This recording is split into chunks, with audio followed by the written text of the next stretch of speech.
Today's case is about Angelo Bruno, the boss of the Philadelphia crime family who ruled for 21 years with an iron fist wrapped in velvet. By March 1980, his own consigliere had decided the Gentle Don's principles were costing them too much money. This is the story of how a no-drug policy became a death sentence. March 21, 1980, 10:03 p.m. The black Chevrolet sedan turned onto Snyder Avenue in South Philadelphia, its headlights cutting through the cold spring darkness. In the passenger seat, a relaxed Angelo Bruno sat quietly. The 70-year-old boss had just finished another Friday night dinner at Cosa's Little Italy, where he'd eaten his usual veal parmigiana, discussed business over espresso, and shaken hands with neighborhood people who still showed respect. His driver, John Statfa, guided the car toward the familiar row house at 934 Snyder Avenue, where Bruno had lived for decades. The street was quiet, its row homes dark. Bruno had no security detail, no bodyguards. After 21 years as boss, he felt untouchable in his own neighborhood. That confidence was about to be weaponized against him. Angelo Bruno, born Angelo Annaloro in Sicily in 1910, had controlled the Philadelphia crime family since 1959, taking over with the commission's approval after Joseph Ida's retirement. Unlike the flamboyant gangsters of New York, Bruno operated like a corporate executive managing a quiet, profitable enterprise. His family controlled Philadelphia's numbers rackets, lucrative loan sharking operations, and legitimate businesses that laundered the profits. He owned a vending machine firm, a restaurant supply company, and had pieces of construction outfits throughout the city. The FBI estimated his annual earnings at over $3 million, all from traditional rackets. No drugs, never drugs. Bruno's position extended beyond local power. He held a seat on the Commission, the American Mafia's ruling body established by Lucky Luciano. By 1980, the Commission consisted of the bosses of New York's 5 families, Chicago's outfit, and Bruno representing Philadelphia. This seat gave him authority over organized crime not just in his city, but in Atlantic City, southern New Jersey, and parts of Delaware. When New Jersey legalized casino gambling in 1976 and the first casino opened 2 years later, Bruno's territory suddenly included what would become a multi-billion-dollar industry. The Commission granted him control over union infiltration, construction kickbacks, and all mob business tied to the casinos. It was an opportunity that came once in a lifetime. His reputation as the Gentle Don wasn't sentimentality, it was calculated efficiency. Bruno remembered the gangland wars of the 1920s and 30s, when bodies in the streets brought federal attention that destroyed careers. He'd seen bosses before him die violently or end up in prison because they couldn't control their soldiers' bloodlust. When he took power, he imposed strict rules. No freelance killings, no public violence, no unnecessary attention. Disputes were settled in sit-downs. Business came first. For 2 decades, his approach worked, and the Philadelphia family operated with minimal law enforcement interference. FBI surveillance tapes from the era captured New York mobsters expressing grudging admiration for how Bruno kept his family stable and profitable, while their own organizations descended into internal warfare. But stability doesn't satisfy everyone. By 1978, Bruno's consigliere, Antonio "Tony Bananas" Caponigro, was openly frustrated. Caponigro, a 62-year-old capo from Newark who'd risen through his earning ability, controlled the family's northern New Jersey operations. He watched New York families, particularly the Gambinos, generate astronomical profits from heroin trafficking.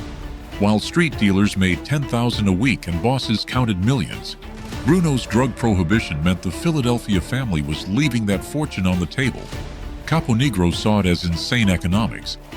Why run numbers games requiring hundreds of workers and constant police payoffs when you could move heroin with a fraction of the personnel and triple the profit? Bruno's reasoning was ironclad, rooted in hard experience. When he took over in 1959, federal narcotics laws had just been strengthened with mandatory minimum sentences. A heroin trafficking conviction meant 15 years to life. Bruno had watched Vito Genovese, one of the most powerful bosses in history, get sentenced to 15 years in 1959 on a drug charge, ultimately dying in prison. He'd seen countless made men get decades-long sentences for drugs, while gambling charges often resulted in probation. Most importantly, drug enforcement brought overpowering federal resources. The FBI wasn't overly aggressive about gambling, often seen as a local vice. But heroin flooded neighborhoods and destroyed families, bringing the kind of federal heat that could dismantle an entire family. Bruno wanted no part of it. He made his position clear at meetings throughout the 1970s. No narcotics. Anyone caught dealing would be expelled, or possibly killed if they brought too much attention. It wasn't a suggestion. It was law. For most of Bruno's soldiers, the law held. They were making good money from traditional rackets, so why risk a life sentence? But for men like Caponigro, who operated in Newark where the heroin market was exploding, the prohibition felt like handcuffs. He was watching independent dealers make fortunes in his territory. While he collected from numbers and union shakedowns, the math didn't work anymore. By 1979, Caponigro began having quiet conversations, not with Bruno, but with other capos who felt the same frustration. Frank Sindone, who controlled South Philadelphia operations, Frank Narducci, who ran crews in the Italian market, and an ambitious soldier named John Simone. These men saw Atlantic City's casino boom and did different math than Bruno. Yes, the casinos would generate income through unions and construction kickbacks, but that income would be split among families and take years to fully develop. Heroin money was immediate, massive, and theirs for the taking if they could just remove the one obstacle. The obstacle was Angelo Bruno. His authority stemmed from his commission seat, his reputation for wise leadership, and 21 years of absolute control. Removing him required more than a bullet. It required permission. Us mob law was explicit. You couldn't kill a boss without commission approval. To do so meant your own death sentence, along with everyone who helped you. Caponigro knew this, but he believed he had a strategy. Throughout late 1979 and early 1980, Caponigro made several trips to New York, meetings later documented by FBI surveillance.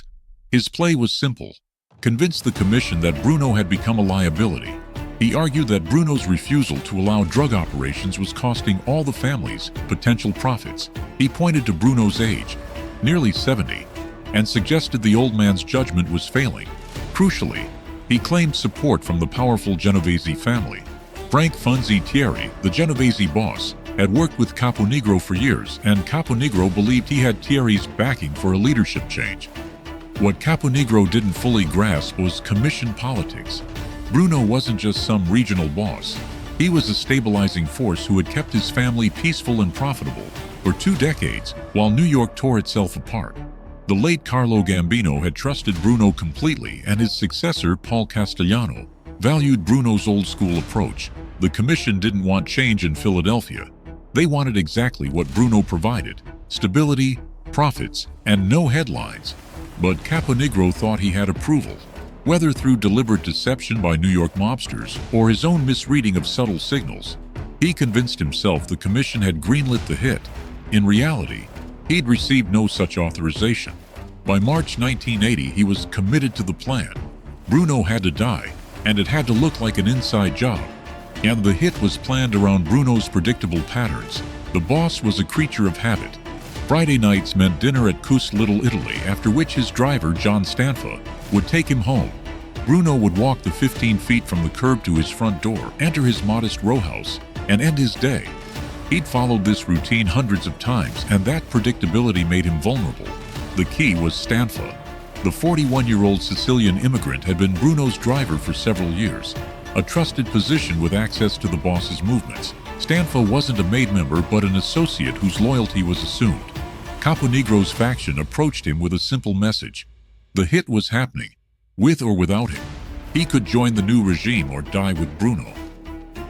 Stanfa made his choice. March 21, 1980. Us unfolded like any other Friday. Bruno attended a family business, meeting with capos at his South Broad Street office. He discussed Atlantic City developments with his underboss, Phil Testa, a tough 56-year-old. Neither man had any indication that a faction within their own family was preparing the ultimate betrayal. Bruno felt good about the future. Atlantic City was going to make them all richer than ever. That evening, Bruno had dinner at Cosa as scheduled. He ate his veal, drank red wine, and smoked a cigar, while neighborhood people came to his table to pay respects. He was relaxed, among his people in his territory. Around 9:45 p.m., he decided to head home. Stanfa brought the Chevrolet around, and Bruno settled into the passenger seat as he always did. The drive to Snyder Avenue took less than 10 minutes. At 10:03 p.m., Scarfo pulled to the curb outside 934 Snyder Avenue. Bruno's house was dark except for a single light in the front window. The March night was cold, the street empty.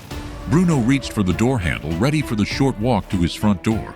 He had no reason to look behind him, no reason to suspect his own driver had delivered him to an execution site. He had no idea a figure was already closing in on the car, weapon ready. The Gentle Don, the man who had ruled Philadelphia's underworld for 21 years without major bloodshed, was about to discover his greatest vulnerability wasn't the FBI or rival families. It was the ambition of men he trusted, men who valued narcotics profits more than loyalty, respect, or the life of the boss who had made them all wealthy. Angelo Bruno sat in that passenger seat, one hand on the door handle.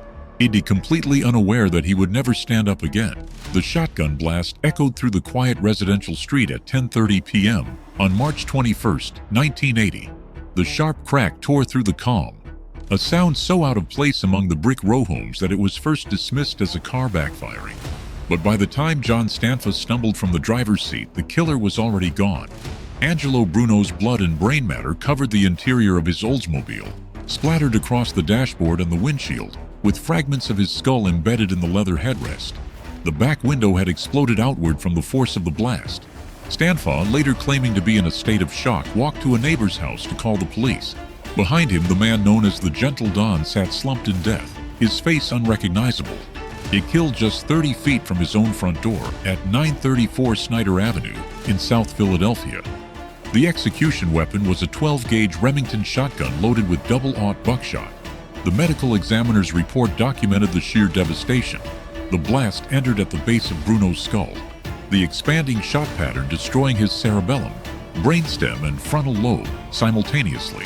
Death was instantaneous. There were no defensive wounds, no indication whatsoever that he had seen it coming. The killer had been professional, methodical, and efficient. One shot was all it took. The empty shell casing was never recovered, suggesting the assassin used a pump-action shotgun and had the presence of mind to keep his brass. Philadelphia police arrived within 7 minutes, finding Bruno's body still warm, blood pooling on the dark car seat. Detective James Marr, a veteran who tracked Bruno's career for 2 decades, stood over the corpse and knew immediately this wasn't a street killing or a robbery gone wrong. This was a sanctioned mob hit. The only question was, sanctioned by whom? The scene told the story. Bruno's driver, John Scarfo, was physically unharmed and had been conveniently absent from the vehicle at the critical moment, giving the killer his perfect opportunity. Scarfo's account of the events never fully made sense to investigators. He claimed he'd gotten out of the car to open Bruno's door for him, a supposed standard procedure, but the timing was entirely too perfect. The killer emerged from the shadows the very instant Scarfo had cleared the vehicle. Either Scarfo was the luckiest man in all of Philadelphia that night, or he had been explicitly told to get out of the way. FBI surveillance reports would later reveal that Scarfo had met twice with Antonio Caponigro, Bruno's consigliere. In the weeks leading up to the murder, the Bureau strongly suspected that Scarfo had been the inside man, the Judas who positioned Bruno for the kill. But in March 1980, they had only suspicions, not proof. Scarfo walked away from the scene that night. He would later walk away from the investigation. The mob protected him, at least initially, because he had done what was asked of him. Years later, in 1993, Scarfo would ascend to become boss of the Philadelphia family himself, only to be imprisoned for racketeering. But on that cold March night, he was simply the driver who survived while his boss died. Yet the investigation moved with incredible speed because Angelo Bruno was no ordinary victim. He had been the boss of the Philadelphia family for 21 years, a senior member of the Mafia's National Commission, and a formidable power broker whose influence stretched from Atlantic City to New York. His murder violated a fundamental Mafia protocol. As a member of the National Commission, bosses could only be killed with unanimous approval from the 5 New York families, a rule designed to prevent exactly the kind of chaos that would follow. Detective Marr and the FBI's Philadelphia Organized Crime Squad knew this rule intimately. They immediately began surveilling the surviving leadership of the family, waiting for the inevitable and violent retaliation. Antonio Caponigro, Bruno's consigliere and the man who had ordered the hit, had told his crew he had permission from Frank Thierry, the powerful boss of the Genovese crime family in New York. According to informants who later testified, Caponigro believed Thierry wanted Bruno dead because Bruno had blocked the Genovese family's narcotics operations in Philadelphia and Atlantic City. Bruno's refusal to allow drug dealing in his territory had cost the New York families millions in potential profit. Caponigro thought he was doing New York a favor and would be rewarded for his initiative. He was disastrously wrong. The commission met in an emergency session within days of Bruno's death. The bosses of the 5 families of New York, representatives from the Chicago outfit, and leaders from other major cities convened to address the egregious violation. According to the later testimony of Mafia turncoats, including Philadelphia underboss Philip Leonetti, the commission was unanimous and furious. Caponigro had acted without permission. Frank Thierry vehemently denied ever approving the hit. Whether Thierry had subtly given Caponigro a green light and then denied it to save himself, or whether the ambitious Caponigro had simply misread a conversation and assumed consent, became irrelevant. The commission's ruling was death. On April 18, 1980, less than a month after Bruno's murder, 2 bodies were found in the trunk of a car in the South Bronx. Antonio Caponigro and his brother-in-law Alfred Salerno had been severely tortured before death. The medical examiner's report described extensive ante-mortem injuries, broken bones, cigarette burns across their bodies, and deep lacerations consistent with a prolonged beating. Both men had been shot multiple times, with Caponigro taking 3 bullets to the head execution style. But the detail that made headlines and sent a shiver through the underworld was the money. Hundreds of dollars in counterfeit bills had been stuffed into Caponigro's mouth, rectum, and wrapped around his genitals. It was a piece of brutal theater. The commission's message was clear. This is what happens to men who kill for unauthorized money. Greed had motivated the unsanctioned hit. Greed had consequences. The purge did not end there. John Simone, a Caponigro associate who had helped plan Bruno's murder, was found stuffed in a body bag in Staten Island on September 17, 1980. He had been strangled. The cleanup continued for months. Anyone connected to Bruno's assassination who hadn't been explicitly authorized by the proper channels was systematically eliminated. The commission was reasserting its ultimate control, demonstrating that even successful hits meant nothing without proper approval. But the commission's brand of justice didn't restore order to Philadelphia. Bruno's death had created a power vacuum, and nature abhors a vacuum as much as the mob does. Philip Testa, Bruno's underboss, was elevated to boss by the commission in 1980 in an attempt to stabilize the fractured family. Testa, called the Chicken Man because his legitimate business was a poultry shop, tried to maintain Bruno's diplomatic, low-key approach. He lasted just 11 months. On March 15, 1981, a nail bomb exploded under Testa's front porch, killing him instantly. The war was on. The Nicodemo Little Nicky. Scarfo, a man who'd been exiled to Atlantic City by Bruno years earlier for his extreme violence, returned to Philadelphia and viciously seized power. Scarfo was everything Bruno wasn't: brutal, paranoid, and bloodthirsty. Under his reign from 1981 to 1991, the Philadelphia family descended into a state of near-constant paranoid chaos. More than 30 mobsters were killed in internal fighting, a staggering body count for one family. Scarfo ordered hits on his own members for the smallest perceived disrespect. The family that Bruno had kept peaceful and immensely profitable through diplomacy became a veritable slaughterhouse. By 1988, the violence became so rampant that Scarfo's own nephew and underboss, Philip Leonetti, turned state's evidence, becoming an informant and testifying against him. Scarfo died in prison in 2017. His once powerful family completely decimated. The decade of violence that followed Bruno's murder validated everything the old boss had stood for. His refusal to deal drugs had been principled, but it had also been pragmatic, born of a wisdom his successors lacked. Narcotics brought unforgiving heat from law enforcement and the long prison sentences of RICO statutes. Bruno had built his criminal empire on labor racketeering, illegal gambling, and loan sharking, operations that generated millions while maintaining a relatively low profile. His territory included not just Philadelphia, but Atlantic City, where the coming casino boom would have made him even wealthier. He had positioned himself and his family perfectly for the 1980s. Instead, he died in his driveway, killed by his own consigliere's ambition. Yet John Stanfa, the driver who survived that night, eventually became boss himself in 1991 after Scarfo's imprisonment. But the war for Philadelphia never really ended. Stanfa's reign was marked by a violent conflict with a younger, ambitious faction led by Joseph "Skinny Joey" Merlino. By 1995, Stanfa was in federal prison, convicted of racketeering and multiple murders.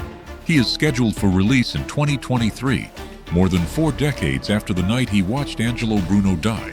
The question of Stanfa's direct involvement in Bruno's murder remains officially unanswered. He was never charged for that crime. He maintained his innocence until his conviction for these unrelated crimes. But mob historians and former FBI agents almost universally agree. The driver who survived while his boss was executed at point-blank range knew exactly what was happening. The timing was too perfect, the opportunity far too clean. Angelo Bruno's murder is remembered as the end of the old Mafia's diplomatic era and the beginning of the modern mob's descent into self-destructive violence. In documentaries, books, and crime histories, Bruno is often portrayed as the last of the old-school dons who understood that longevity came from avoiding attention, that real power was quiet power. His refusal to deal drugs, the very stance that got him killed, is now widely seen as profound wisdom. Every Philadelphia boss who came after him either died violently or died in prison. Not one of them managed to match his 21-year reign. But the family he built, once one of the most powerful and profitable in the country, is now a mere shadow of its former self, destroyed by the very violence he'd spent decades skillfully preventing. FBI surveillance reports from the 1970s show Bruno living modestly, driving himself, eating at quiet neighborhood restaurants, and attending church. He died worth millions, but lived like a shopkeeper. The Mafia he knew was dying even before that shotgun blast ended his life. The men who killed him and benefited from his death learned nothing from his example. They grabbed for power and money, violating the old codes, and in doing so, destroyed the very thing they sought to control. The Bruno murder reveals the fundamental contradiction of organized crime's power structure. It requires rules to function, but those rules are only as strong as the men enforcing them. When Antonio Caponigro decided Bruno's life was worth less than the drug profits he could generate, he gambled that New York would accept the fait accompli. When the commission ruled otherwise and had Caponigro tortured to death, they demonstrated that the rules still mattered. But Bruno stayed dead, and the Philadelphia family stayed broken. The execution on Snyder Avenue that March night didn't just kill one man. It killed an era, a philosophy, and ultimately the family itself. In the mob, everyone dies badly. Angelo Bruno died in his own driveway, murdered by men he'd made rich and powerful. His killers died screaming, tortured for their ambition. The cycle never stops. Violence begets violence. And in the end, the gentle Don's refusal to deal drugs proved both his greatest principle and his death sentence.